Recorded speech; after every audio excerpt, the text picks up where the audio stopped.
Hello friends, नमस्कार, जय Jagannath. Express way to food channel को आपण मानक स्वागत। चलतु आज आम गोटे कंचा कदली रेसिपी बनैबा। प्रथमे हाथ में तेल लगेबा, तापर कदलीर चोपा बाहर करदा भल भाव धला देखा पर्यंत। तापर भल भाव स्लाइस स्लाइस करी काटिदेबा पतला पतला करी। तापर आपको हलदी पानी बुड़े रखीदा। तबे हलदी पानी छाड़ी बाहर करदेबा गोटे पात्र। गोटे चामच हल्दी गुंड, 2 चामच लंका गुंड, 2 चामच जीरा गुंड, 2 चामच धनिया गुंड को स्वाद अनुसार लुण दे भल भाव मिसेक रखीदेवा। तापर आ गोटे जगार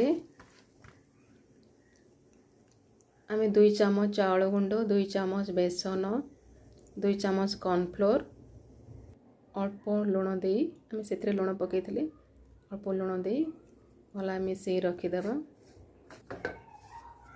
तापर गैस लगेबा, तावा गरम करवा, अल्प तेल देबा, आम चारिटा स्प्रेड करदेबा।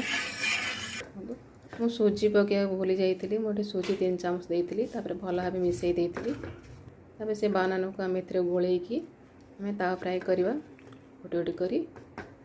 देखंतु आम गोटे गोटे कर भल भाव तावा देदेबा। 3-4टा जी रहा पर देदेबा। वीडियो जदि आपण मन भल लगुच ताहले लाइक करेंगे, सब्सक्राइब करेंगे, अपन सांग मानक शेयर करेंगे, भल लगे कमेंट देवे। यहीपरि भावे आपण बानाना को फ्राए करंतु, बहुत बढ़िया बढ़िया लगे, टेस्ट लगे। समस्त छाणी खाऊे आपण थे यहीपरि भाव बनातु, बहुत भल लगे। देखंतु बहुत कुरकुरा थिला। देखंतु कि साउंड आसछि, खाया भी स्वादिष्ट लगे। आपण एमती नॉर्मल भी खाई परिए बा टमाटो सॉस सहित खाई परिबे। भल लगे लाइक करिए। Thank you for watching.